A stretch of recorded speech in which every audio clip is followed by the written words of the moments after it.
when it comes to contingencies and possibilities, there's no conference with more left to be decided than the NHC. Coming into the night, 4 teams sitting atop the conference standings with identical 4-1 records. To help sort it out, we turn it over to Rod Hisson with more. Going to try and sort it out anyway. With last week's 1-point loss to Columbia City, East Noble suffering its first conference loss. The Knights coming into the night tied with the Eagles, Homestead, and New Haven at the top. With 2 weeks to go tonight, essentially an elimination game at John Young Field. East Noble at New Haven. New Haven's Lucas Salerno, a 2-yard touchdown pass to Casey Paris. That would make it 24-14 going into the half. Second half, East Noble's A.J. Dove, quarterback keeper here, with the touchdown. That would make it 24-21 Bulldogs. A field goal would tie it at 24 all. And then Jordan Miller for East Noble, a touchdown run. He had 140 yards on the night. That makes it 31-24 East Noble. A.J. Dove again. 243 total yards on the night, 4 touchdowns. Going to do it with the legs right here. The QB keeper makes it 38-24, 24-0 East Noble in the second half. They go on to win 38-24. East Noble is at Belmont next Friday. New Haven travels to Homestead.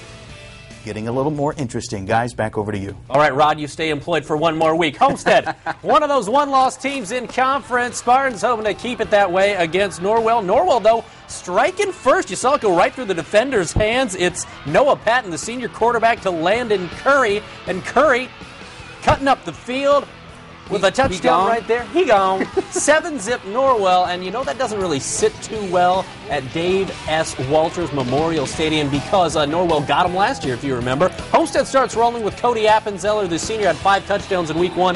He gets one right there, 13-7. Homestead in the lead. We'd see more from Homestead. Grayson Baston with a nice run. This would put Homestead up 20-7, and they didn't look back. The Spartans keeping pace. They get a win, 33-7. So who's left? Let's go to Max Gandy Athletic Complex. Carroll trying to spoil Columbia City's title hopes. The Chargers at the Eagles trying to strike before the half, but it's Jared Murphy, his area-leading 7th interception. Eagles up big at the half.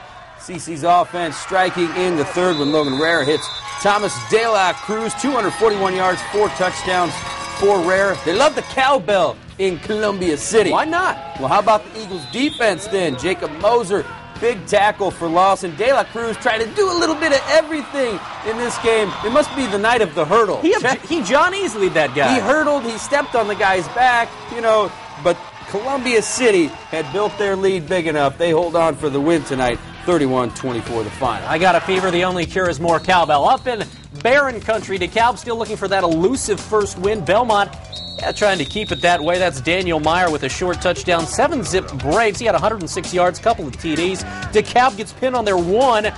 Evan Cochran flips it to Austin Williams. He goes big fly to Carter Stafford. That's trickeration, and they matriculate the ball down the field. You could say, he gone. He gone. Touchdown. 7-7 in the first quarter. But we're going to see Belmont do what Belmont does, and that's run the football. Cody Walters takes the toss, runs it in from 10 yards out. Yes, he was in before the ball popped out. 14-7 Braves.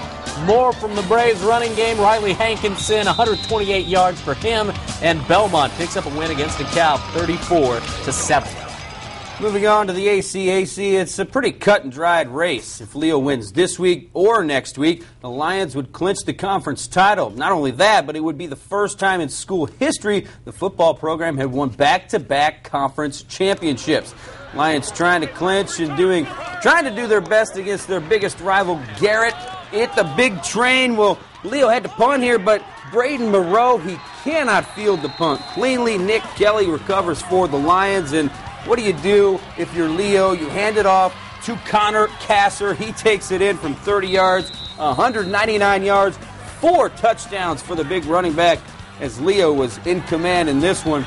Ryan Leiter keeping the scoring going, hitting Gage corner, near the corner, a 43-yard score. It was 42-0 at that point. Leo's final score comes from Reed Rohrbacher as he roars into the end zone as Leo wins the title convincingly tonight, 49-7 the final. We're real proud of our guys. They did a great job. They deserve it. They've worked really hard for a long time since this summer. And, I can't think of a better group of guys for this to happen to. So we're really proud of our ball club. We made history, basically. I mean, back-to-back, first time Leo's ever done that. It just feels great to be part of that team and just to do it. And it's just, I'm very happy. Our team played very well. Couldn't have gone any better. Leo will wrap up the regular season hosting Bluffton next Friday. Garrett will travel to Heritage. Well, thanks. I think Connor had some blood in there, didn't he? You know that he's a warrior. He's a warrior. Over 4,200 yards in his career. He's pretty good. The guy knows how to score, too. He's good. Well, thanks to Parkview Trauma, one lucky grand prize winner gets a motorized scooter at the end of the season. Each week, we draw a name, and that person is not only a finalist for the scooter, but they also get a weekly prize package from Parkview. All right, our weekly winner is Jeremy Nodine. Jeremy lives in Fort Wayne. Congratulations to Jeremy. Go to the high school football page on our website, wayne.com, to sign up. More Highlight Zone is coming up next. We're at Columbia City. Stay tuned to the Highlight Zone. Watch Huddle Up Indy Sunday mornings at 11:30. Right here on WANE TV. It is right here. Well, we always have great plays to pick from, but only one can win that honor. And only one basically kept Dwenger in the SAC championship hunt. It's the Drive Alive Play of the Week, and for this one, we're going back out to Zollner Stadium. What else would it be? Double overtime. Dwenger down one, they go for two, and they get it. Everybody pushing Ramond Wright into the end zone. How big of a play was that? Dwenger came down.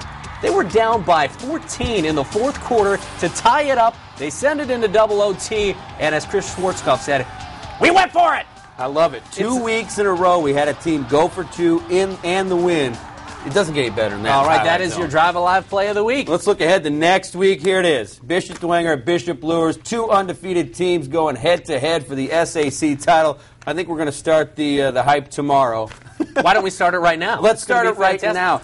It's going to be an unbelievable game. How about the Highlight Zone Game of the Week? We'll give it that designation. We normally don't go that early, but we've been looking at this one since the entire schedule came out. October 5th had it circled, and now it has come to it. It's wonderful when things come to fruition. Snyder's going to wrap up their regular season at WANE. East Noble, Belmont, the NHD, still up for grabs here. The Knights at the Braves. New Haven will travel to a Homestead. And then the NECC, Cherubusco lost big to Fairfield tonight, so Angola could actually end up being the conference champ. They beat Fremont tonight, so if Lakeland can beat Cherubusco, the Hornets could win a Yeah, I did not see that one coming. Busco going up to Fairfield and getting beaten. They could have clinched at least a share of the conference title tonight in the NECC. They did not get it done, but Lee Etzler likes to rally the troops, and they're at home next week, so it could be a very interesting ball game. Let's get started on next week's show tonight. I'm already pumped up. I mean, you see the way the things ended. You saw how good Lures was. It could be real interesting.